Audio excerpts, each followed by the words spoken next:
Oh, all right. So, big week for us here with the Eagles. Obviously, great football team, great organization, and they've done a tremendous job and continue to do it. They're really good in everything, all three phases of the game. Have a lot of good players, a lot of guys that are hard to stop in all three phases of the game. They make you work on really everything. There's no plays off. They're solid all the way around. Very explosive team.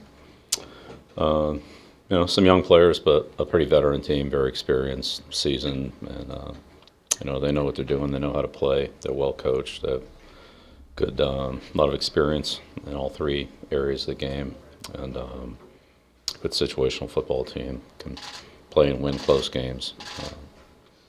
Well balanced, and so we're gonna have to do everything well down there Sunday, and need a good week here and need to be ready to go, against a good football team that looks like they're getting healthier, finding their rhythm, and played well recently. Raise your hand. Bill, what similarities, if any, do you see between yourself and Doug Peterson? I don't know. Good question for somebody else. Raise your hand if you'd like to ask a question. Go ahead, Ben. How relevant is the game film from the Super Bowl from 2 years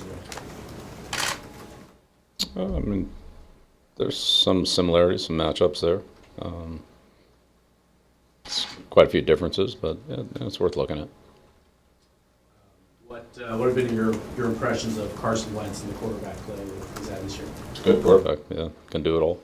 Good arm, athletic, can extend plays, tough kid. Can run if he needs to, can make all the throws, get the ball down the field. Gets the ball to all of his receivers, uses the backs, tight ends, and receivers based on who's open in his route progression. He's good at reading defenses. They give him a lot of responsibility at the line of scrimmage to change plays or adjust plays. There's some checking going on there and so forth. So looks like he's pretty good at everything. Pretty accomplished guy. Evan Lazar. Is there any kind of evolutions that you see in their scheme on offense from the Super Bowl to what they're doing this season? Yeah, there's always some new things. They have different players, so. But it's fundamentally it's the same. Maury in the back. Bill, with how aggressive Doug Peterson is in the Eagles, does that maybe add a couple layers to your defensive preparation? 2-point conversions, fourth downs, things like that. Yeah, we have to be ready for that every week. That's something we don't have any control over, so we have to prepare for it every week. Certainly saw a lot of it last week. Mark Daniels. How big of a challenge is Zach Ertz, and have you seen him continue to grow? I know he's 29, he's been with for a while. Does he continuously get better? Yeah, he's pretty good. He's really good at everything. In the passing game, man routes, he can get open against a variety of defenders. He's a tough guy to match up against. He's got a good feel in zone coverage for spacing and kind of when to do the right thing, when to slow down, when to speed up, when to go behind or in front of, or how to adjust his routes and so forth. So he's a really good player. They move him around a lot. He's in a lot of different positions. It's hard to, until they come out of the huddle, it's hard to really know where he's going to be. He sometimes lines up in the tight end, traditional location, but not a high percentage of the time. He's in different spots, and they use a couple different personnel groups, so you have to find him within each group. But he's a good player. Ben Boland. Bill, I was wondering if the organization is planning to have someone in Colin Kaepernick's workout on Saturday. Yeah, it's something we could check with Nick on. I'm not sure. Evan Reed. Do they use their RPOs more, or it just depends on if it's working or not? Because Carson Wentz, he can still run, but we don't consider him as much of a runner as a passer. Yeah, he can definitely run. But, the RPOs, there's a couple different versions of them, but they use both, and they They have. They incorporated it into their offense. Several years ago, they continue to use them. So they mix them in there. You're going to get them in every week. As you said, it might be more or less depending on how it's going, but you have to prepare for them, and you're going to have to defend them. They'll definitely run some, but they have a couple of different varieties of it. It's not just they don't just have one way of doing it. They have a couple different looks, so it's challenges your defense that way. Mike Reese? On defense for the Eagles, how much does Schwartz rely on pressure? Jimmy will mix it up. It's hard to say. I mean, he'll do it, and then he won't do it. So depends on the game plan or how things are going within the game. But you certainly have to prepare for it. And he's not afraid to use it. But it's it's at his discretion, and he usually makes pretty good decisions on when to do it. But I mean, if he wants to come after you, he'll come after you, and if he wants to do something else, he'll do something else. And the special teams, I remember the home game here. I think they did some fun, different stuff. I mean, what would you say defines their special teams under him? They're aggressive. They're a good kick blocking team. On some field goals. They always have good returners. They have some good core players. I mean, they're definitely a solid net unit. Protection's an issue. Coverage is an issue. And they have, like I said, a solid group of core players that you have to handle. Kevin Walsh? Bill, do you expect N'Keal Harry to play on Sunday? Yeah, we'll activate the players that we feel like give us the best chance to compete against the Eagles. Where is he in his development right now? Is he on track? Is he behind the curve? What would you say? Yeah, I don't know what the track is. Go out there every day and try to get better. He's done a good job of that. He's worked hard. He's improved. Like all of our players have that are out there working. That's what we do expect, but he's done a good job of that. He's a lot better than he was, earlier in the year or even 2 weeks ago. Andrew Callahan? When you look at Carson Wentz, is he more dangerous on the move extending plays or equally dangerous inside and outside the pocket? Yeah. I mean, he's a good quarterback. He can throw from anywhere. The longer the play extends, the harder it is to cover, but he can make all the throws in the pocket too. I don't think that's an issue. Bill, with Philadelphia defensive front, they line up wide a lot against Jim's defenses, but they get a lot of pressure, it seems, on the interior. How do they do that, especially without sending extra rushers? And how difficult is Graham in particular to handle? He's had some productive games against you the last 2 meetings. Yeah, I mean, they're all productive. They have a good front. They're aggressive. They look, they have their way of doing things, and they're very good at it. They have good players. As I said, it looks like they've gotten some players back there, and so Jernigan played last week, and add him in there. They are able to play with power. They have good quickness. They have good edge speed. Force the quarterback to step up. And they have good inside rushers. Force the quarterback back. I mean,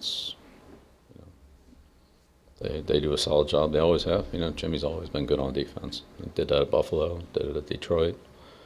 Certainly did it at Tennessee, when they had a lot of success down there. So, he's consistently played his scheme in 4 different organizations with a high level of success at each of them.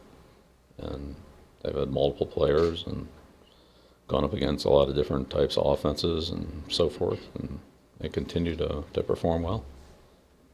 So everything's a problem, but it's not all 4-man rush. They challenge you with some other schemes as well, zone, man, combinations, blitz. So you got to be ready for all of it. Nick O'Malley?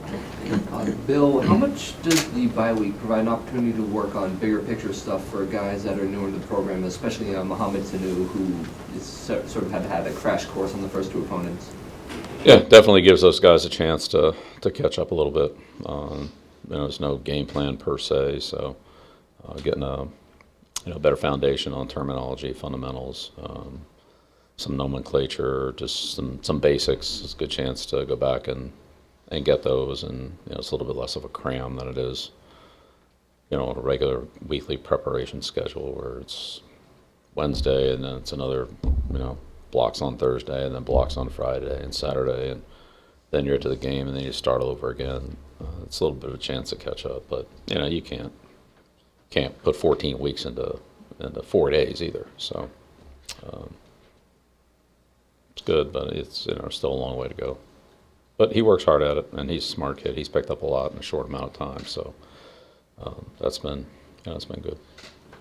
Bill Perry? Bill, Dallas Goedert is somebody who looks like has played a little bit more, I guess, over the last couple of games for them. Obviously, had to make a big jump in terms of competition last year as a rookie, but how do they use him, and what makes their offense a challenge when he is on the field for them? Well, I think they play two tight ends more than any other team in the league. Those two guys combined play a lot, so it's usually Ertz and 11 personnel, but not always. Goddard plays in there a decent amount too, and then obviously they're both on the field when they go to 12. They're, I would say, interchangeable. They're able to move guys around to different spots, and so he plays probably a little more tight end than Ertz does, but they both play it, and they can both extend outside and in the slot, play off each other, as well as the Aguilar is kind of part of that, and a little bit part of that too, as well as the back. But they're versatile. They're obviously smart. They can do, like I said, several different things, and run the same play from different formations and different looks. So it's the same, but it doesn't really look the same to the defense. Hi. Different are Miles Sanders and Jordan Howard as backs in that offense?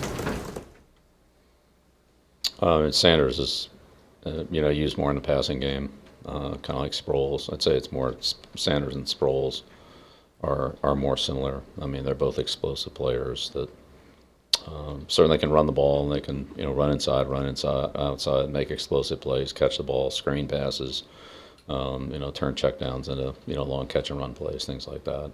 Howard's a tough downhill runner. He plays in the passing game too, but I'd say those guys show up in some more explosive plays, wheel routes, seam routes, some plays down the field. They're pretty challenging for the defense. So they can put 5 good receivers out there, whoever they are, whatever personnel group they're in. They got 5 good guys on the field and a good quarterback, so and a good offensive line. So they're a good offense. Does it change in any significant way how you schedule and budget your time around the bye when the team you're playing coming out of it also has a bye, just not getting that extra game of film? Yeah. So normally on a bye week, if the team played on the weekend, you would add that game, and that's the most recent game. So there'd be some importance probably and relevance depending on who they played and so forth. But there'd definitely be some importance to it because it's the most recent game.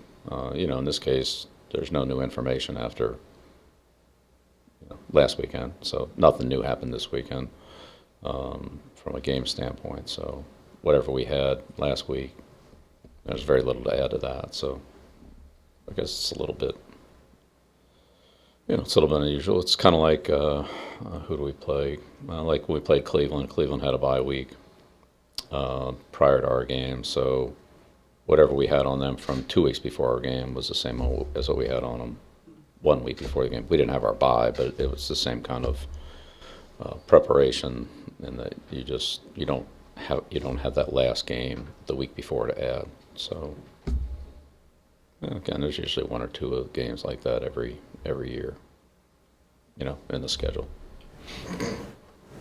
Final question, Mike Reese? Just 8 on the practice squad still, and is that just because you feel like you got enough at practice, you don't need to fill that out? Yeah, I mean, it's 8, it might be 9, it might be 10, it might be 7. It's, we had a couple guys taken off our practice squad a couple weeks ago, so had that not happened, we'd probably be looking at a different number. Both those players have been released, so that's, So, I mean, we'll see how it goes. You know, we'll look at it week to week. We're not married to anything, other than we can't go over 10, we know that, but I don't think we're married to a number, so, you know, if it's the right fit and something that helps us and we feel it's worthwhile, then we'll do it. If not, then we'll wait, see what comes along. Yep, okay, thank you. A slight